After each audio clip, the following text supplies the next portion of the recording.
Hey, what is up, guys? So today I wanted to make a very quick tutorial about external image loading and proper caching mechanism to help your app perform a lot more efficiently. Now let's take a look at the sample app that we have on the screen here. And it is basically a collection view controller with a cell that renders a post. So it's very similar to Facebook's feed application. And the image in the center here with the Facebook sign and Mark Zuckerberg on the right, that is currently being loaded off the application's asset folder. And the idea is we want to load this image externally instead. So I'm going to do that right here in line 24. So I'm going to say, well, actually, let's remove this line here and then see what happens when I run the application. You'll see that the image is no longer being loaded, and we have to load it with a external source. So let's just do status image URL equals post.status image URL. And inside of our post object, we have a status image URL. And for the very first post object, we want to load this image right here. So dragging in Chrome and punching that in, you'll see that the image is what you see in the previous iteration of the app. So we want to load that externally by calling a task loader. So what I mean is, let's use NSURLSession. Let's see, session, shared session, and we'll use a data task with a URL method. And let's see, let's use the bottom one. It comes with a convenient completion handler, and I'm going to use URL of string status image URL, and unwrap that and enter data, response, and error. Okay, now we're getting somewhere. So let's check the error. If it's not nil, we'll print out the error and then straight up return out of that block. Now we want to load the image inside of that image view by doing this. So let image equal UIImage data with the data that's being returned from this data task. And now we simply say, okay, let's set up the status image view, which is the view that we want to put the image in, like that. And then we'll get rid of the loader by just saying stop animating. Cool. And let's run that to see what we get. Okay, it's not going to work quite yet because we need to call resume, like so. And the image is still not being loaded. So let's do this. Dispatch async, dispatch get main, and then let's just load the image there. Cool. All right, and we also have to stop the loader within the dispatch. So this gets the app back onto the UI thread, and that allows us to change the UI properly. Now notice that the images load really quickly there, right? Except for this one, because this image is about a megabyte in size. And if you scroll up and down, it looks okay, but let me show you why this is not so great. And I'm going to use this app, or this tool that Apple provides us, called Network Link Conditioner. And you can download that if you go into Apple's developer download website and download one of these guys. I'm using Xcode 7.1 hardware IO tools for Xcode. I'll put a link down below to show you exactly where to get that. And upon installing it, you can turn on the network link conditioner by toggling that, and then select a profile like 3G or DSL to mimic the connection type of your device that you want to test. So now that I have this conditioner on, you see that the images load and they take quite a while, which is expected. These load instantaneously because they're actually being cached because they're a lot smaller in size. So as I scroll back up, you notice that this image is no longer there because we're hitting the network request or the network again to make these request calls to load the image. And what that means is you're using your user's data plan quite a bit. This image right here is a megabyte, and every time you scroll up and down, you're loading a megabyte for that Mark Zuckerberg image. And the way to solve this very, very common issue in iOS is to use a construct called a cache. And if you look up what a cache is, let's just use Wikipedia. No, cache. Okay, and click on cache. It tells you a description of what a cache is. And it's basically saying that if you have an object that stores your like pre-calculated results, such as this image, the idea is we store that image somewhere on our app, and then every time we want to use it again, we just refer to that piece of data and not actually do the expensive call of reaching out on the network to use the data plan to get that image. And let's implement a very simple cache by using a cache object. So let's say that we have our image cache up here. And if we use a key of string and an image as the value, let's say that, what we can do is with this image cache, which is really a dictionary, we can simply set image cache and use the key of status image URL and equal image. Okay, let's see. Right. So that needs to be a var in order for us to change the contents of that dictionary. Now that we have that, we're saying that, okay, every time we load the image externally with a NSURLSession, we set this value as the image, and then we're going to do a simple check up here. Let's wipe out that line first. We're going to say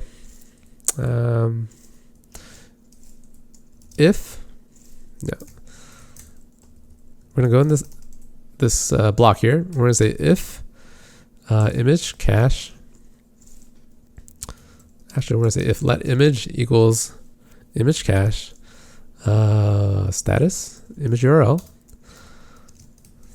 and use that. Then we'll just set the image view image equals the cached image, like so. If we're not able to find the image, we will reach out to the internet and grab it. So once we run that, hopefully this will work and it'll use the cached object. So we're loading the images, and you see the image is no longer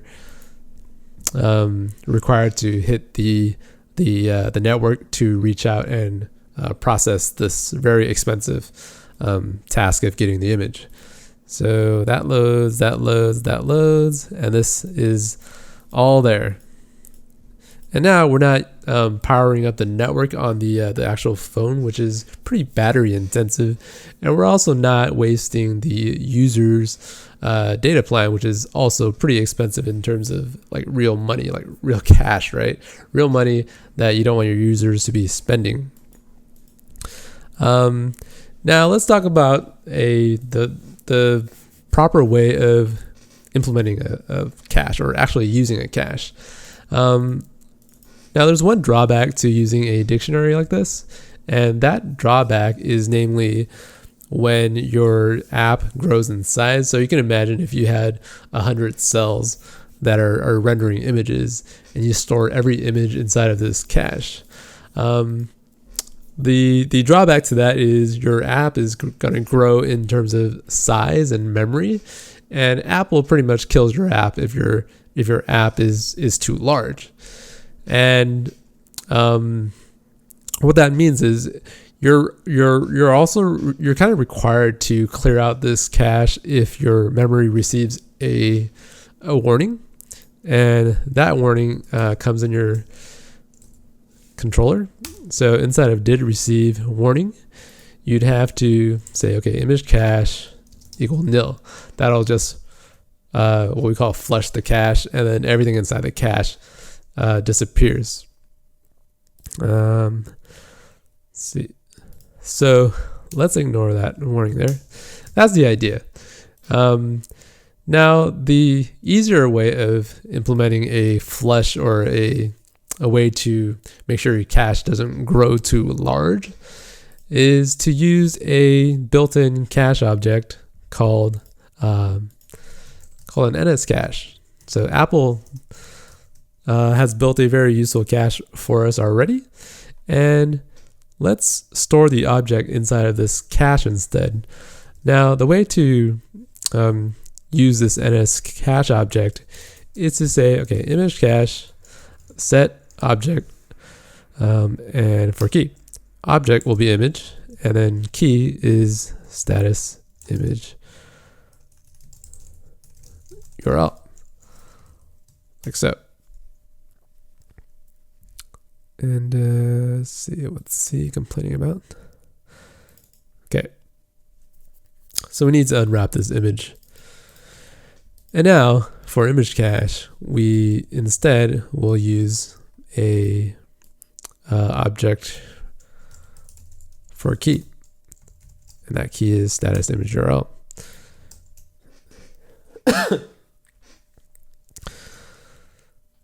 Okay. Let's see. Okay. So here we need to cast it as a UI image like so. And now it'll recognize this image variable as an actual UI image. So now that we've done that, you notice that images are loading. So for that, it's loading and loading. And as we scroll back up, the images are in cache, and it's no longer required to reach out to the network. So that's all pretty good. And that's basically how you would implement a very easy to use type of in-memory mechanism, so that you don't constantly use the network of the phone. So the next question is there a way to implement something easier that we don't have to manage ourselves? Like line 12, we might not want to declare a cache at all.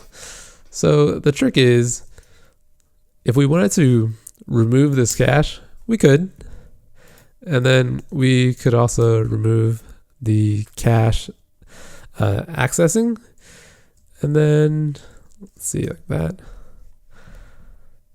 and then remove that. So let's go ahead and delete that, and delete that.